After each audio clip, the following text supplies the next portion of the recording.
अस्सलाम वालेकुम, welcome back to नाज ड्रीम यूट्यूब चैनल। अच्छा, अभी अभी मेड आई थी तो उसको मैंने बोला कि आप जितने भी ब्लैंकेट्स हैं उनको फोल्ड कर दो और बेडशीट्स वगैरह को अच्छे से फ़िक्स कर दो। और मैं अभी विंडोज़ खोल रही थी और मुझे सुबह सुबह घर की विंडोज़ खोलना बहुत ही अच्छा लगता है। एक तो विंडो खोलने से रोशनी आने लग जाती है बाहर से, और दूसरा हवा का क्रॉस हो जाता है तो घर काफ़ी फ्रेश हो जाता है। और ज़्यादातर मैं मॉर्निंग या इवनिंग के टाइम पे विंडोज़ खोलती हूँ। दोपहर के टाइम पे तकरीबन 12-1 बजे तक तो बहुत ही ज़्यादा गर्मी और धूप निकल जाती है, और उस टाइम पे मौसम जो है ना वो काफ़ी गर्म हो जाता है। अच्छा, ईद के दिनों में यहाँ पे इतनी ज़्यादा गर्मी नहीं थी, थोड़ा नॉर्मल ही टेम्परेचर था, लाइक 38 तक होगा शायद, 35 टू 38 तक। और अभी ईद के बाद में अचानक से बहुत ही ज़्यादा गर्मी हो गई है। तो अभी आप लोग देख सकते हैं, मेड को मैंने बोला कि आप डस्टिंग कर दो, तो डस्टिंग करने के बाद जो है ना मेड्स ने चीज़ों को अच्छे से नहीं समेटा हुआ था, क्योंकि जिस तरह से आप लोग खुद डस्टिंग करते हुए चीज़ों को समेटते हो, अपने घर को समेटते हो, मेड डस्टिंग तो कर जाएगी लेकिन उसको बिल्कुल भी आइडिया नहीं होगा कि चीज़ों को किस तरह से समेटना है। तो अभी जो है, बाकी मैं जब तक खुद नहीं करूँगी तो मुझे तसल्ली नहीं होगी। और मेड से आप लोग जितना मर्ज़ी काम करवा लो, आप लोगों को फिर भी अपने घर को समेटने वाला काम और ऑर्गेनाइज़ करने वाला काम खुद ही करना पड़ता है। तो बस मेरा भी कुछ यही हाल होता है जब मैं काम वाली रख लेती हूँ, और ऑलमोस्ट मेरी डबल जॉब भी हो जाती है। लेकिन फिर मैं कहती हूँ चलो कोई बात नहीं, अभी रखी है तो थोड़ी सी हेल्प ले लेती हूँ पॉजिटिव वे में। और साथ में जो जो मुझे लगता है कि जहाँ पे मुझे कुछ सही नहीं लग रहा होता तो मैं खुद ही फिक्स कर लेती हूँ।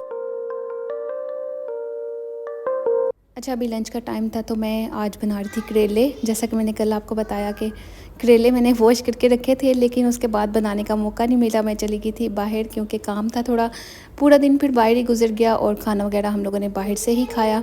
और मैंने सोचा कि इससे पहले करेले ख़राब हो जाएं, क्योंकि इनको मैंने वॉश करके रखा हुआ था, तो आज बना लेती हूँ। और साथ में ही मैंने सोचा कि बच्चे वेजिटेबल तो खाएंगे नहीं, इनके लिए मैं कीमा बना लेती हूँ।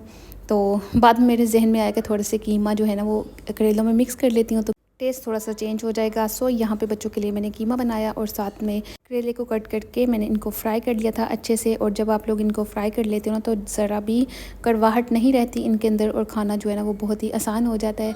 और अक्सर लोग के करेले खाना इसीलिए पसंद नहीं करते क्योंकि इनमें कड़वाहट होती है। तो अगर आप लोग इस तरह से फ्राई कर लेते हो ना कट करके, तो बहुत ही अच्छे से कड़वाहट ख़त्म हो जाती है। अच्छा, करेले जो है ना बढ़ के बनाना मुझे बहुत ही मुश्किल लगता है, और मैंने कभी भी बनाए भी नहीं है, और मैं ज़्यादातर इसी तरह से फ्राई करके बनाती हूँ। और अभी इनका मैं मसाला रेडी कर लूँगी। साथ में ही जो कीमा था मेरे पास तो वो अभी फ्रीज़ था, तो इसलिए मैंने इसको कवर करके थोड़ा सा दम पे रख दिया था ताकि ये डीफ्रोस्ट हो जाए। और आई थिंक मैंने थोड़ा सा पानी इसमें ऐड किया था, साथ में नमक मिर्च हल्दी ऐड कर दी थी, सारे मसाले ऐड कर दिए थे। और इसमें मैं लहसुन अदरक और टमाटर भी ऐड कर दूँगी, ताकि अच्छे से जब सारे मसाले भुन जाएं तो लास्ट में ऑयल में डाल के थोड़ा सा इसको और भून लूँगी। तो बहुत ही सिंपल तरीके से मैं बनाती हूँ कीमा, और इस तरह से बहुत ही मज़े का फ्लेवर आता है। और मैं बहुत ज़्यादा मसाले जो है ना गरम मसाले वो नहीं यूज़ करती कीमा बनाते हुए। जस्ट मैं सिंपल जो प्याज टमाटर और ये होता है लहसुन अदरक यही यूज़ करती हूँ, या नमक मिर्च और हल्दी। और लास्ट में अगर आप लोग गरम मसाला ऐड करना चाहो तो वो ऐड कर लो, लेकिन मेरे हस्बैंड जो है ना वो गरम मसाला नहीं खाते शौक़ से, तो मैं इसलिए घर का गरम मसाला तो बिल्कुल भी ऐड नहीं करती। लेकिन जो पैकेट्स वाले आते हैं वो फिर भी कभी कभार कर लेती हूँ ऐड। अभी मैंने किया था, आगे चल के दिखाती हूँ। और अगर आप लोग मेरे चैनल पर नए आए हैं और फर्स्ट टाइम मेरा व्लॉग देख रहे हैं, जल्दी से वीडियो को लाइक कर दीजिएगा, बाद में आप भूल जाएंगे। और चैनल को भी सब्सक्राइब कर लीजिएगा, क्योंकि आप लोगों को वीडियोस पसंद तो आ रही होती हैं लेकिन आप लोग लाइक नहीं कर रहे होते। तो प्लीज़ इस तरह से ना किया करें, अगले को थोड़ा अप्रिशिएट कर दिया करें लाइक करके। आपका तो कुछ नहीं जाता, लेकिन हाँ, जो कोई व्लॉग्स मेहनत से बना रहा होता है तो उसको अप्रिसिएशन मिल जाती है। और एडिटिंग में बहुत ही ज़्यादा टाइम चला जाता है, बहुत मुश्किल होता है एडिटिंग करना। फिर भी मेरी कोशिश है कि अभी मैं हर एक दिन के बाद जो है ना वो व्लॉग अपलोड करूँ और आप लोगों के साथ अपनी रूटीन शेयर करूँ, क्योंकि आगे बहुत ही इंटरेस्टिंग और मज़े के व्लॉग्स आने वाले हैं, और मेरे लिए भी बहुत इंटरेस्टिंग होगा। सो मैं अपनी मेमोरीज़ बनाने के लिए आप लोगों के साथ व्लॉग ज़रूर शेयर करूँगी। आप लोग देखें या ना देखें, मैंने यूट्यूब पे तो अपने व्लॉग्स ज़रूर अपलोड करने हैं, क्योंकि मैं चाहती हूँ कि नेक्स्ट जो भी मेरी एक्साइटमेंट है, मेरी मेमोरीज़ हैं, वो सारी यूट्यूब पे सेव हो जाएं। और इंशाल्लाह आप लोगों के लिए भी सरप्राइज़ है, बहुत ही मज़े मज़े के व्लॉग्स आने वाले हैं, तो जल्दी से चैनल को सब्सक्राइब कर लीजिएगा। और अच्छा, बस यहाँ पर अपने लंच की तरफ आ जाते हैं। तो जो हमारा कीमा है वो काफ़ी हद तक भुन चुका है। इसमें मैंने आई थिंक ऑयल डाल दिया था या नहीं डाला, जस्ट ऐसे ही अब मैं देख रही थी इसको, और साथ में मैं अपना किचन वगैरह साफ़ कर लूँगी, साइड के जो थोड़े बहुत काम है वो कर लूँगी। और बस मेरी किचन में लंच रूटीन यही होती है कि लंच बनाते बनाते मैं अपना पूरा किचन क्लीन कर लेती हूँ। और अभी मुझे इस फ्रिज को डीप क्लीन करना है, इंशाल्लाह आने वाले व्लॉग्स में वो भी आप लोगों के साथ शेयर करूँगी कि मैं फ़्रिज की डीप क्लीनिंग किस तरह से करती हूँ। और लास्ट टाइम जब मैंने क्लीनिंग करते हुए दिखाया था तब तो मेड ही कर रही थी, लेकिन और इंशाल्लाह मैं जल्द ही खुद करूँगी और आप लोगों के साथ भी डिटेल से वीडियो शेयर करूँगी। यहाँ पे ना मैं टमाटर डालने लगी थी करेलों में, तो मैंने सोचा क्यों ना इसको मैं छोटे चॉपर में चॉप कर लेती हूँ, हैंड वाले चॉपर से। लेकिन ये कोई मुझे इतना मुश्किल काम लगा, इतना मुश्किल काम लगा मैंने सोचा मैंने गलती कर ली इस चॉपर में टमाटर डाल के, नेक्स्ट टाइम मैं कभी भी ये यूज़ नहीं करूँगी। अच्छा, ये ना स्पेशली मेरे हस्बैंड अपने लिए लेके आए थे, जब वो एग्स वगैरह बनाते हैं तो वो थोड़ी बहुत चीज़ें चॉप कर लेते हैं इसमें, लेकिन मुझे ये बिल्कुल भी अच्छा नहीं लगा। मैं फ़र्स्ट टाइम ही इसको यूज़ कर रही थी। अच्छा, यही चॉपर अगर आप लोगों का थोड़ा हैवी ड्यूटी हो तो फिर भी वो थोड़ी देर निकाल जाता है, लाइक 2-3 महीने तो चल जाता है और चॉप भी अच्छा कर देता है। लेकिन एक टाइम के बाद उसकी भी जो डोरी होती है ना अंदर से, वो ख़राब होने लग जाती है और मुझे ये इतना वर्थ इट नहीं लगता। और बस अभी मैंने गलती से निकाल तो लिया था, लेकिन अभी मैं बड़ा पछता रही थी कि मैंने क्यों निकाल लिया है और मुझे सच में बहुत ही मुश्किल हो रही थी इसमें ब्लेंड करते हुए। आई थिंक इसके ना ब्लेड जो है ना वो इतने शार्प नहीं थे, तो इसलिए ये सही से चॉप नहीं कर रहा था। बड़ी मुश्किल से गुजारा मैंने चला लिया इसके साथ, और शेल्फ़ भी गंदी हो चुकी थी और इसको मैंने साथ के साथ ही साफ़ कर लिया। सो यहाँ पे जब ऑनियंस ब्राउन हो गए थे तो मैंने इसमें सॉल्ट, रेड चिली और साथ में हल्दी ऐड कर दी थी। और इसमें भी मैं बेसिक स्पाइस ही ऐड करूँगी, नमक मिर्च हल्दी, कोई जो है ना वो एक्स्ट्रा स्पाइस ऐड नहीं करूँगी। यहाँ पे कीमे में भी मैंने लहसुन अदरक का पेस्ट डाल दिया था और टमाटर ऐड किए थे, और एक्स्ट्रा मैंने कुछ नहीं ऐड किया, लेकिन फिर भी बेसिक स्पाइस के साथ ही ये बहुत ही मज़े का बना था। क्योंकि कीमे का मेन काम तो यही होता है कि आप लोग कीमे को अच्छे से भुनो, जितना अच्छा भुना होगा कीमा उतना ही मज़े का बनेगा। और अगर आप लोग सही से कीमे को नहीं भूनते तो इसमें फिर छान रह जाती है, लाइक स्मेल होती है कीमे की, वो रह जाती है, तो आप लोगों का कीमा बिल्कुल भी खाने के लायक नहीं होता। तो जितना अच्छे से आप इसको भूनोगे उतना ही अच्छा कीमा आपका रेडी होगा। और अभी तक जो है ना वो मैंने आई थिंक ऑयल ऐड नहीं किया इसमें, जस्ट मैंने नॉर्मल पानी के अंदर ही अभी पानी इसका सुखाया था। और यहाँ पे मैंने थोड़ा सा इसमें ऑयल ऐड कर दिया जब पानी पूरा ड्राई हो गया था। आप लोगों ने ऑयल थोड़ा ज़्यादा ऐड कर लेना है, मैं ऑयल खानों में कम ही यूज़ करती हूँ, क्योंकि एक तो मेरे हस्बैंड को हार्ट बर्निंग होती है और दूसरा तैरता हुआ ऑयल मेरे हस्बैंड को बिल्कुल भी पसंद नहीं है खानों में।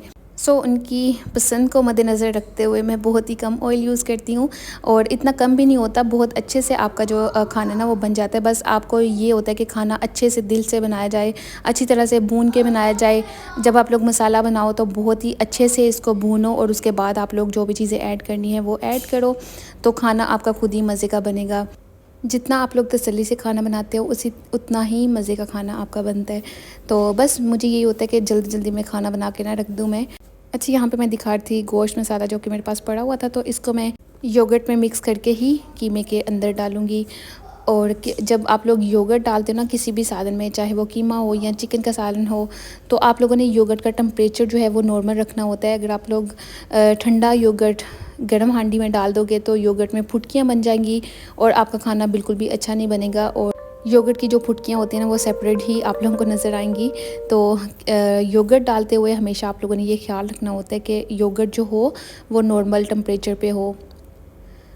अच्छा, यहाँ पे करेलों में मैंने थोड़ा सा साथ में सीडलेस अनारदाना डाल दिया था, और करेले और भिंडी जो है ना वो थोड़ी सी खट्टे फ्लेवर में ही अच्छी लगती है, और मुझे तो खट्टे फ्लेवर में भिंडी और करेले बहुत ही ज़्यादा पसंद है। तो जब भी मैं करेले बनाती हूँ तो इसमें मैं सीडलेस अनारदाना ज़रूर डालती हूँ, और भिंडियों में भी सीडलेस अनारदाना या फिर इमली में ज़रूर डालती हूँ। अच्छा, यहाँ पे अभी तक मुझे लग रहा था कि मैंने किचन साफ़ कर दिया हुआ है, बर्तन वगैरह वॉश कर दिए हुए हैं, लेकिन बर्तन जो हैं वो अभी वॉश होने वाले थे। अच्छा, जैसे मैं बता रही थी कि पिछले दिनों में अच्छा मौसम था, तो ये देखें हवा चल रही है और प्लांट्स जो हैं वो हिल रहे हैं। तो बस अभी इसलिए मैंने सारी विंडो खोली हैं ताकि हवा जो है वो क्रॉस हो और घर का टेम्परेचर जो है ना वो अच्छा हो जाए थोड़ा सा, और जैसे नमी वगैरह होती है घरों में तो वो चली जाए।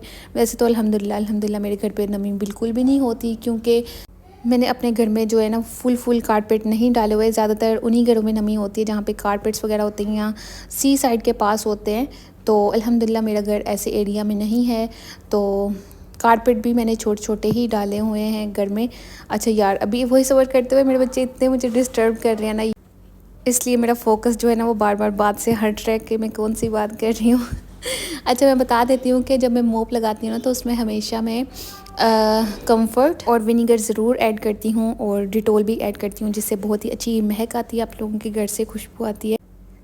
इसलिए फिर नमी वगैरह तो बिल्कुल भी फ़ील नहीं होती, कभी भी नहीं होती, क्योंकि फ्लैट्स है ना, फ्लैट्स बंद बंद होते हैं तो घर वाला माहौल नहीं होता। तो इसलिए हमें विंडोज़ वगैरह का बहुत ख्याल रखना पड़ता है, सफाई का ख़ास तौर पे बहुत ज़्यादा ख्याल रखना पड़ता है। और घर साफ़ तभी होते हैं जब आप लोगों की अपनी नज़र हो घर पे। जब आप लोग मेड्स के हवाले कर देते हो घरों को, तो फिर आप लोगों के घर जो है ना वो बिल्कुल भी साफ़ नहीं रह सकते, क्योंकि मेड का क्या है, उसने तो ऊपर ऊपर से काम करके चले जाना है। उसको क्या पता कि आप लोगों को किस तरह का काम पसंद है, कितनी सफाई पसंद है और किस तरह से आप लोग अपने घर के कोनों कोनों को साफ़ करते हैं। तो मेरा तो ये होता है कि जब भी मैं क्लीनिंग करती हूँ तो मैं अपने घर के कोने कोने को साफ़ करती हूँ। इसलिए मुझे डीप क्लीनिंग की साल में शायद 2 से 3 दफ़ा ज़रूरत पड़ती है, क्योंकि डेली रूटीन की क्लीनिंग मैं बहुत अच्छे से कर रही होती हूँ। वीकली क्लीनिंग चल रही होती है। वीक में एक दफ़ा अपने घर की डीप क्लीनिंग ज़रूर किया करें। कोई कोना अगर मैसी हो तो उसको समेट लें, और इस तरह से आप लोगों के ऊपर क्लीनिंग का ज़्यादा बर्डन भी नहीं पड़ता और बार बार आप लोगों को डीप क्लीनिंग वगैरह नहीं करनी पड़ती। तो बस मैं अक्सर ही आप लोगों के साथ अपनी क्लीनिंग की रूटीन शेयर करती रहती हूँ। और मंथ में एक दफ़ा तो कबर्ड्स को भी ज़रूर ऑर्गेनाइज़ करना चाहिए, क्योंकि जब कबर्ड मैसी हो जाती हैं तो आप लोगों को बिल्कुल भी कुछ नहीं मिल रहा होता, जो आप लोगों की ज़रूरत की चीज़ होती है वो नहीं मिल रही होती। और मैंने अपने घर में यही कोशिश की हुई है कि अपने घर में कम से कम सामान रखूं, और क्योंकि मुझे पता है कि जितना ज़्यादा मैं सामान रखूँगी उतना मुझे क्लीनिंग के लिए टाइम चाहिए होगा, और आप लोग उतना ही अपने घर में डेकोर करें जितना आप लोग संभाल सकें, क्योंकि कभी कभार हम लोग खुद ही अपने आप को बर्डनाइज़ कर रहे होते हैं काम के साथ, अपनी चीज़ें बढ़ा के अपने घर को मैसी करके।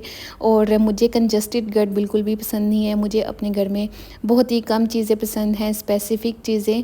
और इंशाल्लाह अभी मेरी जो हॉल है और ड्राइंग रूम है उसको पूरे सेट करने की ज़रूरत है। तो मैं अभी रुकी हुई हूँ क्योंकि मेरे कुछ और प्लान्स हैं, और अभी इंशाल्लाह मोहम्मद का भी स्कूल किंडरगार्टन स्टार्ट होने वाला है। तो इसकी वजह से भी मुझे थोड़ा बहुत जो है ना वो रुकना पड़ेगा।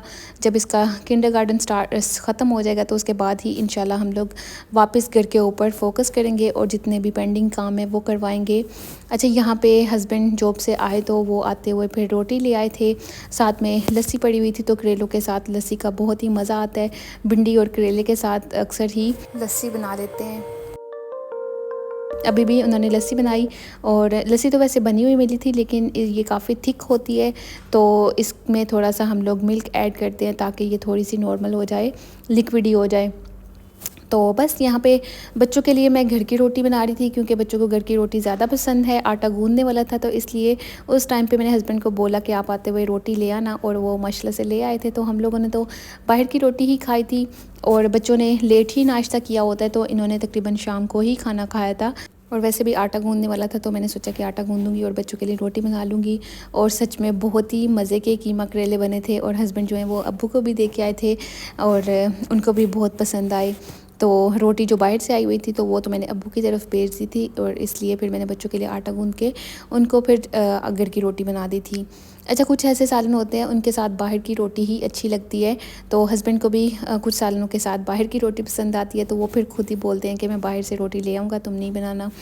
तो यहाँ पे बस हस्बैंड बाहर जा रहे थे दोस्तों के साथ, तो उन्होंने मुझे बोला कि तुम सूजी का हलवा बना दो सेम जैसे पहले बनाया था। और पहले जब मैंने बनाया था तो उस टाइम पे मैंने आप लोगों के साथ डिटेल से इसकी रेसिपी भी शेयर की थी। ये बहुत ही मज़े का बनता है, आप लोग ज़रूर ट्राई कीजिएगा। तो उनको दोबारा से फिर मैंने बना के दिया। और यहाँ पे मोहम्मद कह रहा था कि मैंने कॉफ़ी पीनी है, और ये मुझे देखता रहता है कॉफ़ी पीते हुए, तो इसको भी कॉफ़ी बहुत ही ज़्यादा पसंद है। और आज इसने बोला कि मैं खुद ही बनाता हूँ। अच्छा, आजकल मैं थोड़े डिटेल से व्लॉग शेयर कर रही हूँ, तो मुझे ज़रूर फीडबैक दीजिएगा कि आप लोगों को डिटेल व्लॉग कैसे लग रहे हैं, क्योंकि जब मैं छोटे व्लॉग शेयर कर रही थी तो मेरी बात भी कंप्लीट नहीं होती थी और व्लॉग मेरा ख़त्म हो जाता था। और बहुत सी मैं बातें आप लोगों के साथ शेयर करना चाहती थी, लेकिन मुझे ये होता था कि टू द पॉइंट जो है ना व्लॉग पे वॉइस ओवर किया जाए। लेकिन आजकल जो है ना मैं आप लोगों के लिए थोड़े से लॉन्ग व्लॉग्स बना रही हूँ। तो आप लोगों ने मुझे कमेंट करके ज़रूर बताना है कि आप लोगों को लॉन्ग व्लॉग्स पसंद हैं या फिर यानी कि जो 8-10 मिनट की वीडियो होती है वो ज़्यादा अच्छी लगती है। तो बस आप लोग मुझे कमेंट करके ज़रूर बताइएगा ताकि मुझे आइडिया हो सके और उसी हिसाब से मैं व्लॉग आप लोगों के साथ शेयर कर सकूँ। क्योंकि अगर मैं लंबा व्लॉग बना दूँ और आप लोग देखना पसंद ना करो तो फिर मेरे व्लॉग बनाने का कोई मकसद बनता नहीं है। सो इसलिए आप लोगों ने मुझे फ़ीडबैक ज़रूर देना है। और यहाँ पे मोहम्मद की कॉफ़ी रेडी हो चुकी है और बस मैं इसको यही बता रही थी कि जो भी चीज़ें यूज़ करो तो उसको वापस फ्रिज में रखो। और ऑलरेडी कॉफ़ी वगैरह इसने यूज़ की तो इसको वापस कबर्ड में रखा। और जब आप लोग जिस तरह से काम करते हो बच्चे भी आप लोगों के उसी तरह से काम जो हैं वो सीखेंगे। तो मेरी कोशिश यही होती है कि बच्चों को अपने साथ इन्वॉल्व करूं अपने किचन के कामों में, और डेली रूटीन में अगर मैं कुछ और कर रही हूँ तो उसमें भी इन्वॉल्व करूं। और बच्चों की छुट्टियां हैं तो मेरी कोशिश होती है कि बच्चों को प्रॉपर टाइम दिया जाए, इनको क्वालिटी टाइम दिया जाए। तो इंशाल्लाह डिटेल व्लॉग भी मैं ज़रूर शेयर करूँगी कि किस तरह से मैं बच्चों को पूरा दिन टाइम दे रही होती हूँ। और यहाँ पे पता नहीं क्या गिरा था तो मैंने मोहम्मद को बोला कि आप क्लीनिंग करके उसके बाद ही अपनी कॉफ़ी इंजॉय करो। और यहाँ पे जो है वो मैं बना रही थी बच्चों के लिए पापड़। और जैसा कि बच्चों की छुट्टियां हैं तो बस इनका कुछ ना कुछ खाने का मूड हो रहा होता है तो मैं इस तरह से कुछ भी फ्राइंग वाला इनको बना देती हूँ, लाइक फ्राइज़ टाइप हो गया। और नगेट्स वगैरह बना रहे होते हैं ये लोग, तो आज मैंने सोचा कि इनको पापड़ बना देती हूँ। और ये मेरे बच्चे बहुत ही शौक़ से खाते हैं और इतने ईजी है ना इनको बनाना। और हमेशा मैं ला के रखती हूँ क्योंकि ये बहुत मज़े के लगते हैं और बहुत क्विकली रेडी हो जाते हैं। बिल्कुल भी आप लोगों को टाइम अपना नहीं देना पड़ता। जस्ट पापड़ को ऑयल में फ्राई किया और थोड़ा सा अच्छे से इसको हिलाना होता है और आपका पापड़ जो है ना वो रेडी हो गया। ये मैं दिखा रही थी आप लोगों को कौन से पापड़ मैं लेके आती हूँ। इस तरह से ऑलरेडी ये बना के रखे होते हैं इन्होंने, तो बहुत ही ईजी हो जाता है। लाइक घर में होना तो बनाना इनको बहुत ही यहाँ पे व्लॉग को एंड भी करती हूँ। अगर व्लॉग अच्छा लगे तो लाइक शेयर ज़रूर करना। बस let me try. Same taste. Yummy.